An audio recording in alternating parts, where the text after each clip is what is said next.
A single gunshot shattered more than just silence in Redwood Crossing.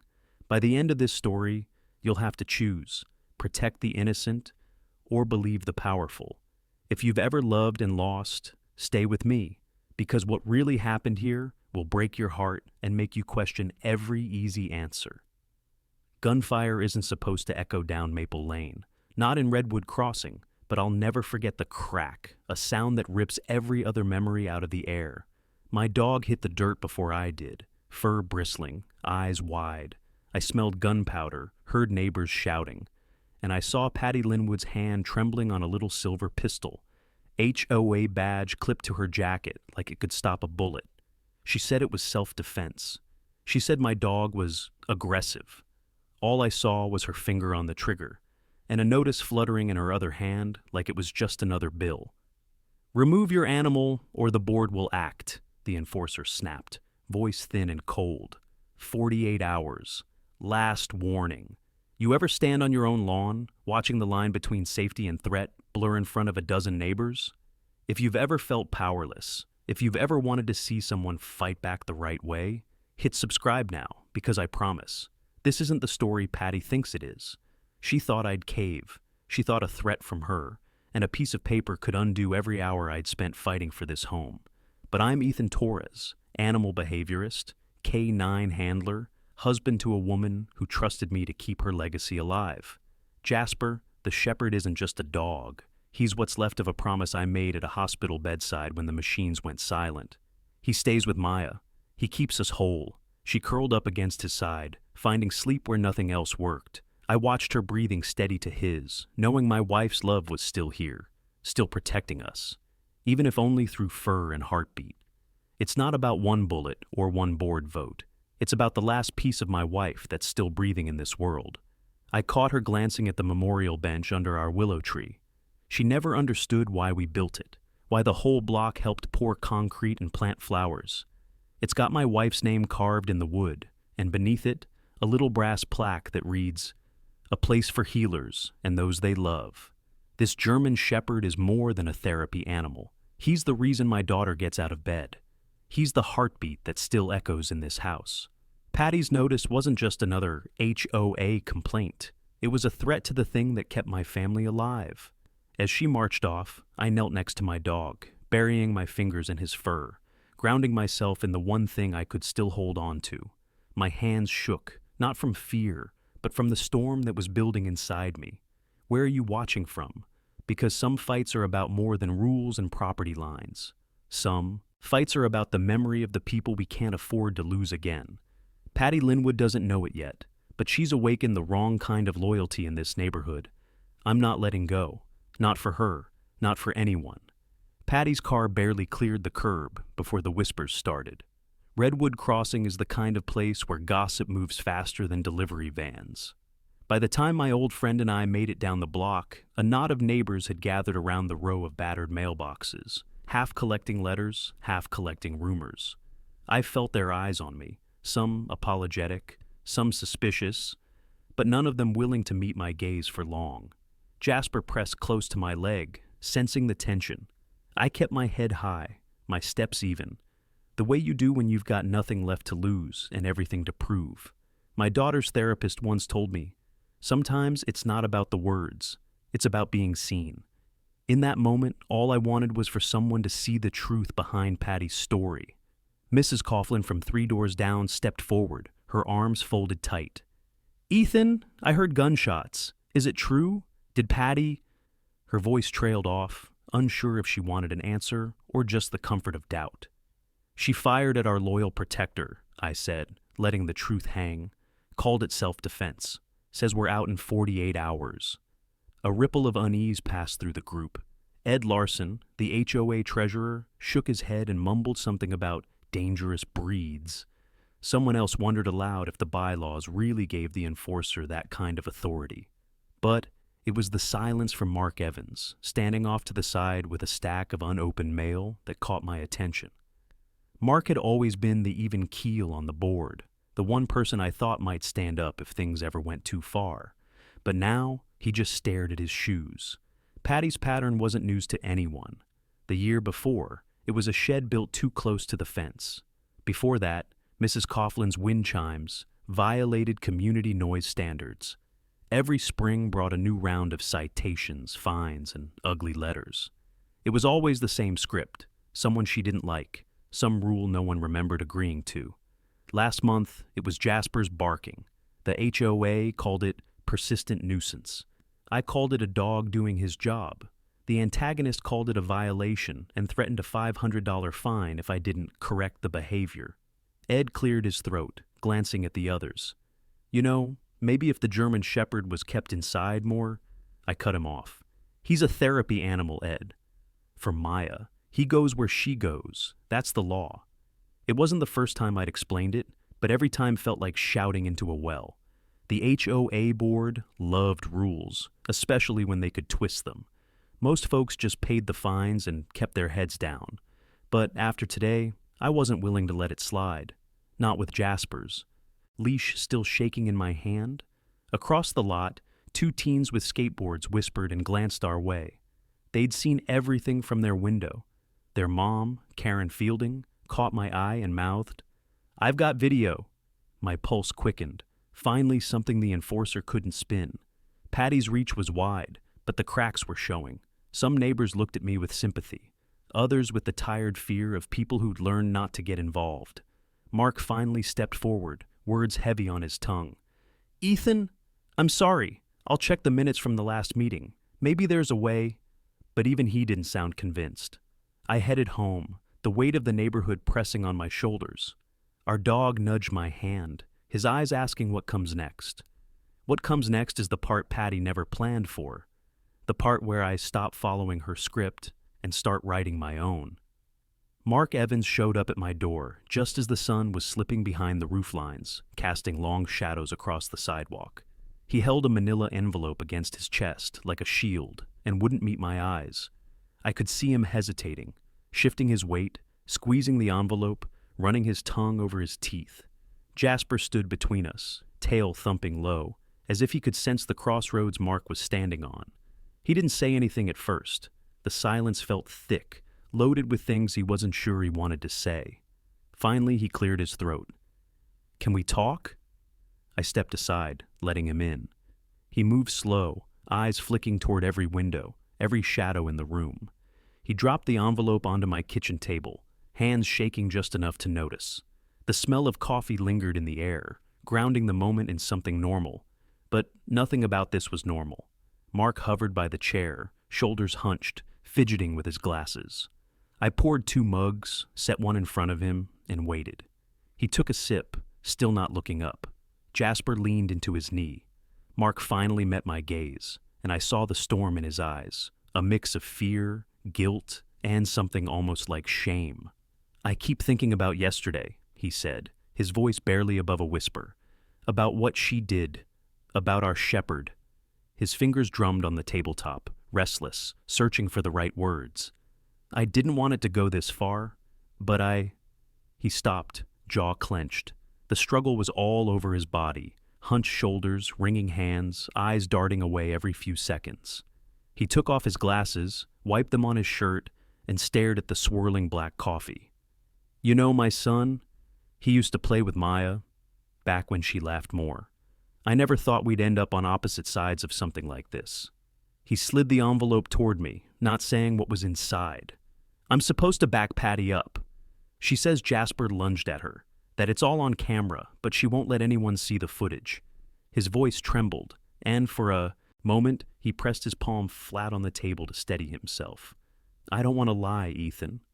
But if I cross her, I'm off the board, maybe out of my house. She knows things, little things, but enough." I watched the war inside him, his foot tapping, his knee bouncing under the table, his hands twitching when he tried to keep them still. He was caught between doing what was right and protecting himself. He looked up, eyes shiny behind his lenses. "You were always good to me and my family.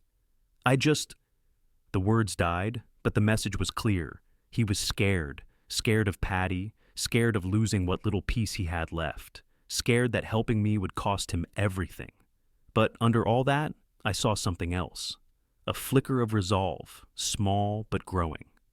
"Mark," I said, keeping my voice low, "if you saw what really happened, I need you to remember what matters. Not the board, not Patty. What's right?" He flinched as our Jesper nosed his hand, the dog's quiet presence grounding us both. Mark managed a weak smile, shoulders slumping in defeat and relief all at once. As he stood to leave, he paused in the doorway, hand resting on the frame. "I'll do what I can. Just be careful. She won't let this go." I watched him walk back into the gathering dusk, the burden visible in every step.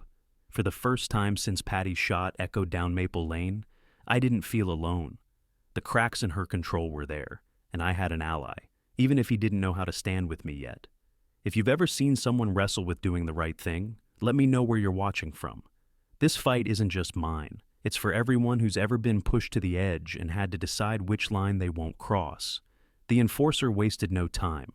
The next morning, a thick manila envelope sat wedged in my mailbox. HOA logo stamped right on the front. Even before I tore it open, I felt the weight of it.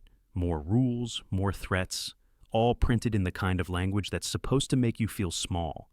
I could see her through my living room window, striding toward the HOA office with that clipped, businesslike walk, phone pressed to her ear. She'd always loved making a scene, but today her movements were sharp, almost triumphant.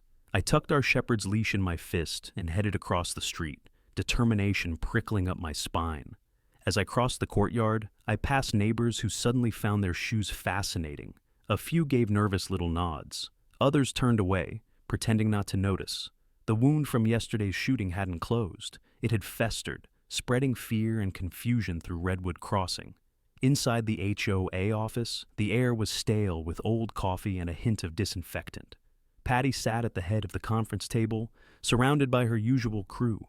Ed Larson, treasurer, frowning at a pile of paperwork. Mrs. Coughlin, arms folded like she was holding back a storm. And Mark. Evans, tucked in the corner, eyes darting between me and Patty. I caught his gaze, but he dropped it just as fast, tension rippling through his shoulders. Patty didn't waste breath on pleasantries. "Mr. Torres, this is a formal notification. You're now under investigation for harboring an aggressive animal. You've violated Section 7.2 of the Community Code, and per HOA bylaws, you have 48 hours to comply or face removal proceedings." She slid a paper across the table. "For your reference." Her voice was smooth, practiced, almost bored. I scanned the notice. The language was so tight it could have choked a lawyer. Failure to comply may result in daily fines, removal of the animal, and further legal action. They wanted to break me with paper cuts, tiny rules stacked high enough to smother. But I spotted something else. The section cited didn't match my original compliance letter. They'd changed the language after my last appeal, slipped it in during a meeting I'd missed while Maya was at therapy. A new rule written just for us. Ed cleared his throat, eyes darting between me and Patty. "We have to enforce the rules, Ethan. If we don't, it's chaos." His voice lacked conviction, a puppet following the pull of Patty's strings. I refused to flinch. "You can't rewrite history just because you don't like my dog. Jasper is a certified therapy animal, protected by state and federal law. And I'm not removing him. Not now. Not ever." Mrs. Coughlin muttered something about precedent and dangerous breeds. Mark barely moved, but I saw the tremor in his hands, the way he pressed his lips together to keep quiet. The walls of the HOA office felt tighter with every passing second. She leaned back, satisfaction flickering across her face. "That's your decision. The board will convene tomorrow to consider a permanent ban on aggressive animals. Attendance is mandatory." She stood gathering her files and left the paper sitting in front of me like a threat no one wanted to touch. I left the office feeling the sting of 100 silent eyes. The message was clear: comply, or the board would escalate.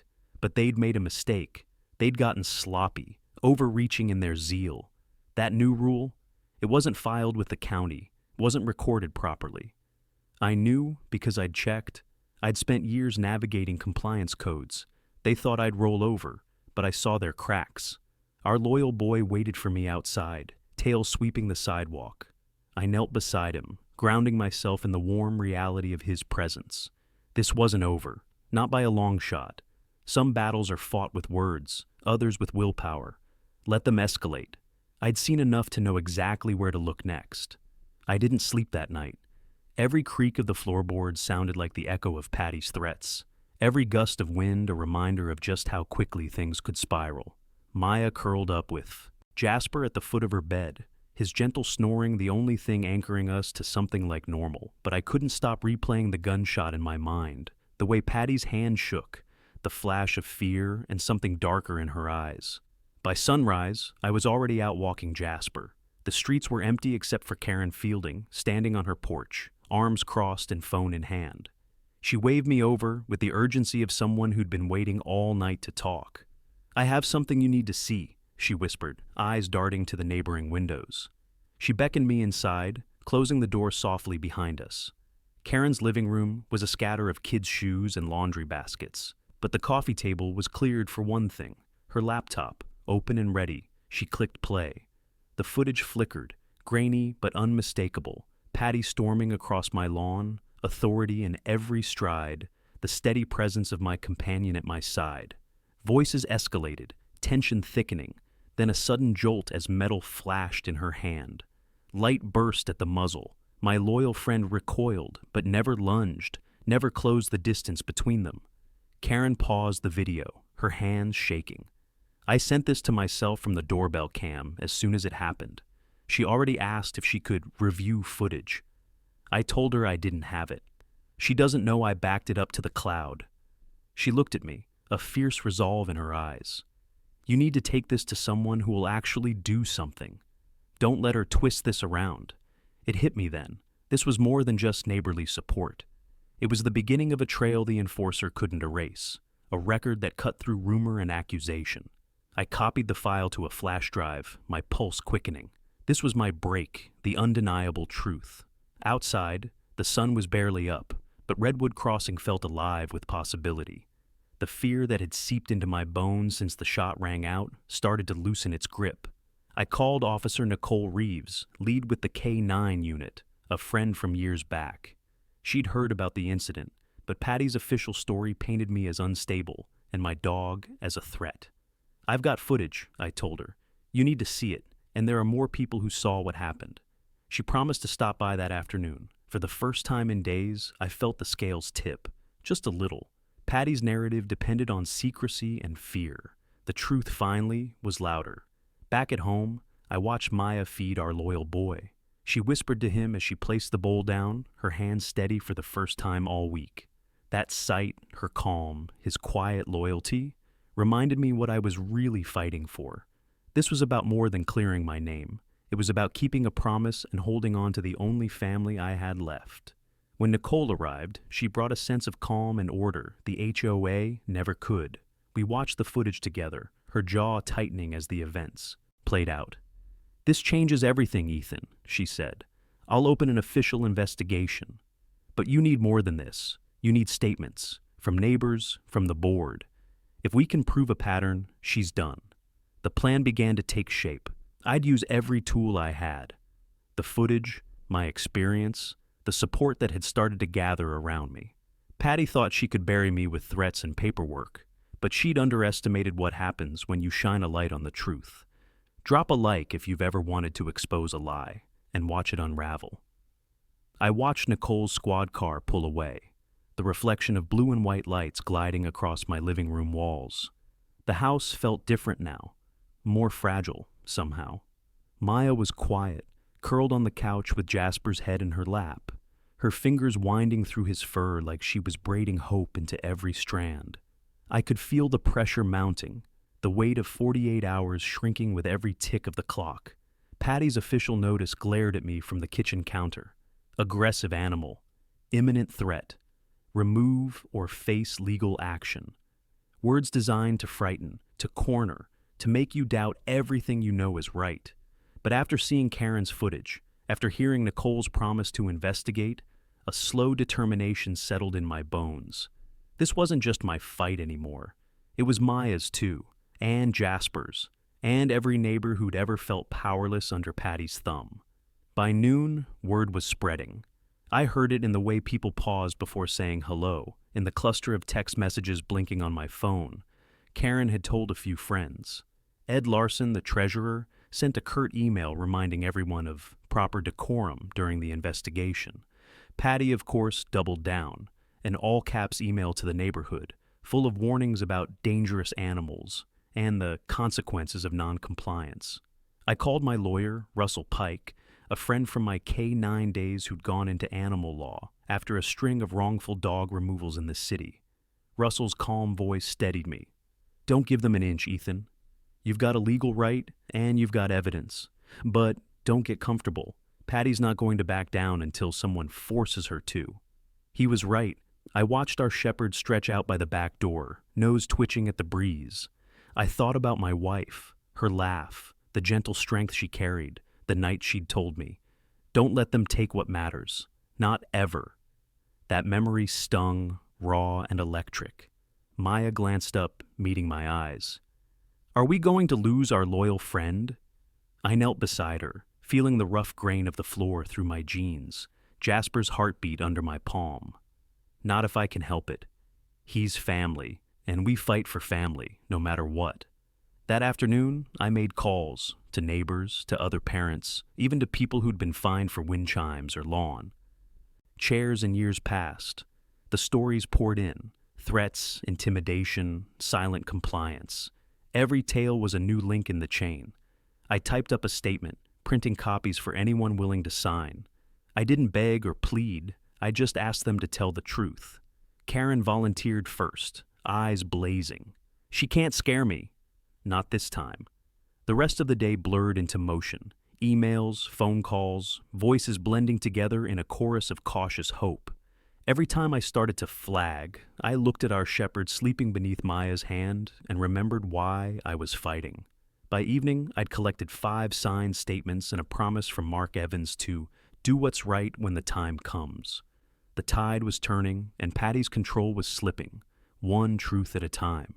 If you've ever felt the world closing in, just before it cracks open, you know the energy in this house tonight. Drop a like if you've ever had to fight for something bigger than yourself. We were ready for what came next. The air inside the coffee shop was thick with the scent of burnt espresso and rain-soaked jackets. I chose a corner table, my back to the wall, eyes on the door. It was Mark's idea to meet here, neutral ground, away from Patty's reach, away from the neighborhood's prying windows. I watched him walk in, jacket still damp, shoulders hunched as if trying to shrink out of sight. He looked older than he had the day before, the weight of secrets pulling him down. He slid into the seat across from me, eyes darting around the room before he spoke. "You sure no one followed you?" I tried to smile, but there wasn't much humor left in me. "Just Jasper, our shepherd dog. He's out in the truck, keeping watch." Mark snorted, then looked down, twisting his wedding ring. He was fidgeting again, rubbing his hands, tapping his foot. I could see the battle inside him, the lines drawn deep. But there was a new edge in his voice, a kind of resolve I hadn't heard before. He didn't waste time. He reached into his pocket and pulled out a small notebook, its pages creased and crowded with notes. "I've kept records," he whispered. "Everything Patty's done. The votes she pushed through, the fines she bent the rules for. And this?" He slid a slip of paper across the table, hand trembling. "The meeting minutes from the night they changed the bylaw about aggressive animals. They did it after hours, Ethan. No notice. Ed signed off, but he wasn't even in the room." I let the silence linger, taking in the weight of everything Mark had placed between us. He leaned closer, voice barely audible. "She threatened to drag up things about my wife if I didn't fall in line. I regret staying quiet, but I need to set it right. I'm willing to testify, if it comes to that. I saw the whole thing. No one acted aggressive. She showed up already armed, looking for a reason to use it. The strain was visible in every part of him. His hands were splayed on the table, fingertips white against the cheap laminate. His jaw trembled. "You have to promise me something, Ethan. If Patty comes after me, or my family, don't let us stand alone." I nodded, feeling the burn of gratitude and guilt mix in my chest. "You won't." "I swear it," Mark exhaled, shoulders sinking. For a moment, the mask he wore as secretary of the board dropped away, and he was just a man, tired, scared, but finally choosing the harder road. He glanced at the door, as if expecting her to burst in any second. "This will blow things up, Ethan. But maybe that's what we need." I took the notebook, the minutes, and the slip of paper. Everything I needed to unravel Patty's grip. But more than that, I took Mark's courage. One honest man willing to risk everything had just shifted the odds. He stood to leave, then hesitated. "If you need me to speak, I will. Just give me a heads up. And thank you for not judging me." As he disappeared into the drizzle, I sat back, heart pounding, not just with relief, but with a sense of purpose I hadn't felt since this started. If you've ever watched someone wrestle with fear and do the right thing anyway, drop a like and let me know where you're watching from. This fight just turned a corner. I drove home from the coffee shop with Mark's notebook buckled into the passenger seat like precious cargo. For the first time, the evidence felt like a real weapon, not just hope. The rain had stopped, leaving the world sharp and glistening, every puddle reflecting the porch lights of Redwood Crossing. Jasper was waiting by the front door, tail sweeping the mat in slow, deliberate arcs. Maya met me in the hallway, eyes flicking from my face to the notebook and back, searching for a sign. "Did he help?" she asked, voice low. I nodded, pressing the notebook into her hands. "He did more than help, kiddo. He gave us the keys to the kingdom inside." I spread out everything on the kitchen table, the video from Karen, Mark's notes and meeting minutes, the stack of signed statements, the official compliance notice, and Russell's legal printouts. Each piece told a different part of the same story. Patty's campaign wasn't just personal, it was calculated. She rewrote rules in secret, manipulated votes, and threatened families who didn't comply. Russell called as I was sorting through it all. "Bring everything to my office," he said. "I'll prepare an affidavit for Mark. We'll submit the footage and statements to Animal Control, the city attorney, and the HOA's insurance company. If the enforcer broke protocol and the law, they'll have to act." It felt strange to have a plan, stranger still to feel hope. I organized the evidence by type and timeline, making sure nothing could be dismissed as hearsay. Maya worked beside me, scanning paperwork, her fingers moving with confidence I hadn't seen in months. Our shepherd lay at our feet, his steady breathing grounding us both. That night, Russell's office became our war room. He reviewed the notebook and shook his head. She overplayed her hand. These bylaw changes weren't just improper, they're probably void. And threatening board members? That's grounds for removal. He drafted letters and affidavits, clipped evidence to each, and filled in witness statements where Mark and Karen would sign. He explained the next step. Once Animal Control and the city attorney receive these, they're obligated to investigate. We'll also alert the HOA's insurance. If there's a lawsuit or criminal charge, it hits their premiums and exposes the whole board. The enormity of it hit me as we assembled the packets. We weren't just defending our loyal friend, we were exposing the machinery she had built for years. Every threat, every vote she'd forced, every rule she'd bent for her own power. Russell handed me a folder for Mark. He'll need to review and sign this in person, and make sure Karen's video can't be erased or edited. That's our anchor. We worked late into the night, triple-checking every detail. The house filled with the quiet tap of keyboards, the shuffle of papers, the low hum of the printer. I felt a steadiness growing in me, like a shield being forged with every page. Before bed, I sat with Maya on the edge of her mattress, Jasper's head in her lap. She traced the notebook's worn spine with her thumb. "You think this will work?" I squeezed her shoulder, letting myself believe it. "I do. Not just for us, for everyone here. People like Patty count on silence. We're not staying silent anymore." I woke before sunrise, heart pounding with a strange mix of nerves and anticipation. For the first time in weeks, I felt like I was moving with purpose instead of just reacting. Maya helped pack the folders, copies of statements, video files on thumb drives, Mark's signed affidavit. Each packet a thread meant to unravel Patty's control. Redwood Crossing was quieter than usual as we left for the park. Clouds hung heavy, muffling sound, and for a moment, I wondered if anyone would show. But word had spread. By the time we reached the memorial bench beneath the willow tree, half a dozen neighbors had already gathered, Karen waved us over, holding her phone and a stack of forms. Mark was there too, hands shoved deep in his pockets, face pale but determined. I climbed onto the bench, letting the weight of the moment settle over me. "I know a lot of us are scared," I began, voice steady despite the pounding in my chest. "But this is bigger than one family, one dog. It's about whether we let fear rule this place, or stand up for the people who built it." A few heads nodded. I saw relief in Karen's eyes, and something like defiance in Ed's. Mark stepped forward, clearing his throat. "Ethan's right. We've all watched this board twist the rules and threaten anyone who asks questions. I let it happen longer than I should have, but not anymore. I'm with him." One by one, neighbors shared their stories about wind chime fines, citations for Christmas lights, the fear of speaking out. Each confession chipped away at the silence she had used as armor. I passed around the packets, showing the timeline of violations and the footage of Patty's outburst. The evidence didn't just defend Jasper, it made the invisible visible. The pattern was clear, undeniable. A hush fell as Karen played the video on her phone. Neighbors crowded around, their faces shifting from confusion to outrage, as they watched the antagonist raise her weapon and fire at Jasper, our German shepherd dog. Even the skeptics couldn't look away. When the video ended, I spoke again, softer now. "I can't fight this alone. If you believe this is wrong, if you're tired of living in fear, sign the petition, make your statement, add your name to the truth." Pens moved from hand to hand, pages filled with names and addresses, the momentum growing with every signature. Ed finally added his own name, cheeks flushed, muttering, "This has gone far enough." Mark handed me the last packet.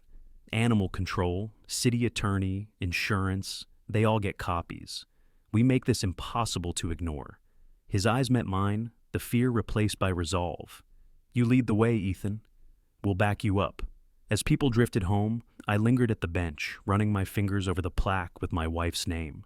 Jasper rested his head in my lap, Maya leaning into my side. For the first time, Redwood Crossing didn't feel like Patty's kingdom. It felt like home again. The day the authorities arrived, Redwood Crossing felt charged with a current that ran beneath every crack in the pavement. I stood at the window, watching the blue and white city cruiser roll to a stop at the curb, lights flickering in the morning haze. Behind it, an animal control van eased in beside the park, and then another car, city attorney's office, the seal on the door gleaming. Word had gotten out. Neighbors lingered on their porches, phones in hand, some ready to record, others peering nervously from behind curtains. Our protector watched with quiet alertness, tail stiff but not wagging. Maya pressed close to my side. "Is this it?" she whispered, voice trembling with hope and fear. I squeezed her shoulder, nodding. "This is it, kiddo. Today's the day we get heard." I met Officer Nicole Reeves by the curb. She greeted Jasper with a soft word and a scratch behind the ears, then turned serious. "I've reviewed everything. We'll need statements, and your neighbor Karen is ready with her video. This isn't just an HOA dispute anymore." Nicole led the team into the HOA office, where Patty and her board had already gathered, forewarned by Ed. The mood inside was brittle, all tight smiles and forced politeness. Patty's eyes darted from the uniforms to the packet of documents in Nicole's hands. "This is private property," she blurted, trying to sound in control. "I don't see why the city—" Nicole cut her off. "There's evidence of criminal conduct and abuse of authority. That's our jurisdiction now?" The words hung in the air, heavy and final. Neighbors filled the hallway and spilled out onto the lawn, drawn by the spectacle. I could feel the pulse of their curiosity and support, everybody waiting to see how far Patty's power would reach. Mark stood near the door, hands clasped tight, face set in grim determination. The next hour unfolded like a slow-motion courtroom drama. Animal control officers reviewed the footage on Karen's phone, taking notes as our shepherd sat quietly at my feet. Nicole interviewed me, Maya, Karen, and Mark, each of us recounting what we'd witnessed, adding our voices to the growing chorus. The city attorney listened, brow furrowed as the evidence stacked higher. Manipulated bylaws, unauthorized threats, a weapon fired at an unthreatening animal. The antagonist tried to interrupt, her voice growing shrill. "He's lying!" "They're all in on it. This is harassment." But the more she protested, the more her own board members shrank away, realizing the tide had turned. Nicole addressed the crowd, her voice steady and clear. "We are opening a formal investigation into these allegations. Effective immediately, miss. Linwood is suspended from her duties pending the outcome. Any further retaliation against residents will be treated as obstruction." Gasps rippled through the crowd. Some neighbors clapped, others simply exhaled the breath they'd been holding for weeks, maybe years. Maya squeezed my hand, her face breaking into the first real smile I'd seen since this nightmare started. As the officials packed up, Nicole lingered for a moment. "You did everything right, Ethan. And you're not alone anymore. We'll handle it from here." I watched the city cars drive away, the feeling of victory still fragile but growing. Redwood Crossing was no longer just a neighborhood under siege. It was a community in the making. The community center buzzed like a beehive before a storm, voices bouncing off the high ceilings, chairs scraping across the tile. Every seat was filled, with neighbors standing 3 deep against the walls, phones poised to record every moment. The city's investigation had ignited a fire in Redwood Crossing. Nobody wanted to miss the reckoning. I stood at the back, Maya pressed to my side, our German shepherd lying alert at our feet. This wasn't just another board meeting. This was Judgment Day. She sat at the front table, flanked by the remaining board members, her face a mask of brittle composure. She wore a red blazer, lips pursed, eyes scanning the crowd for allies she no longer had. On either side, Ed and Mrs. Coughlin looked away, suddenly fascinated by their own notes. Nicole Reeves was there in uniform, a silent reminder of the authority now watching every word. The meeting opened with Ed clearing his throat, his voice unsteady. "We're here tonight to address recent allegations regarding board conduct and resident safety." He motioned to Nicole, who stepped forward, her presence commanding instant silence. Nicole summarized the findings, the video evidence, the secret bylaw changes, the pattern of intimidation. Every point was backed up by statements and documents, nothing left to rumor or doubt. She invited Karen and Mark to speak. Karen replayed her doorbell footage for the whole room. Gasps and murmurs rippled as the gunshot echoed from the speaker. Then Mark stepped to the front, hands shaking but voice firm. "I was there when Patty changed the bylaws. I saw her threaten residents. I'm ashamed I didn't act sooner, but I won't stay silent now." The room hushed, neighbors hanging on every word. You could see the relief in Karen's face, the gratitude in the eyes of those who'd been too afraid to speak. Patty tried to seize the moment, voice rising. "This is a coordinated attack. Lies. All of it. These people are trying to ruin my reputation." But even as she spoke, her words seemed to fall flat. The board had seen the evidence, and so had the community. Ed read the board's decision, his voice steadier now. "Based on the findings, Ms. Linwood is removed from her position, effective immediately.